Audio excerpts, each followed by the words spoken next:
আসসালামু আলাইকুম। Automobile technology Bangla video সিরিজে আপনাকে স্বাগতম। হাজারো পার্টসের সমন্বয়ে গঠিত হয় একটি অটোমোটিভ ভেহিকেল। একটি গাড়ির প্রত্যেকটি পার্ট আলাদা আলাদাভাবে কাজ করে গাড়িকে সচল রাখে।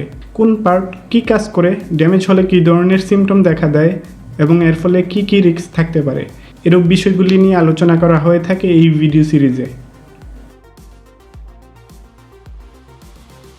Radiator fan engine radiator heat radiate করতে রেডিয়েটর ফ্যান রেডিয়েটরের মধ্য দিয়ে ঠান্ডা বাতাস টানে, ফলে রেডিয়েটর থেকে তাপ বাতাস শোষণ করে নেয়।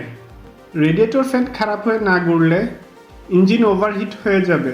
রেডিয়েটরের ভিতরের প্রেসার বেড়ে গিয়ে রেডিয়েটর ফেটে যেতে পারে এবং রেডিয়েটরের হোস পাইপ খুলে আসতে পারে। ত্রুটিপূর্ণ রেডিয়েটর ফ্যান ঘোরার সময় শব্দ আসতে পারে। এয়ার কন্ডিশনিং সিস্টেমের কুলিং ইফিসিয়েন্সি কমে যাবে।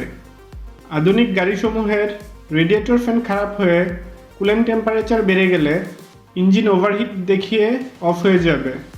খারাপ রেডিয়েটর ফ্যানের জন্য ইঞ্জিন ওভারহিট হয়ে সিজড হয়ে ড্যামেজ হতে পারে।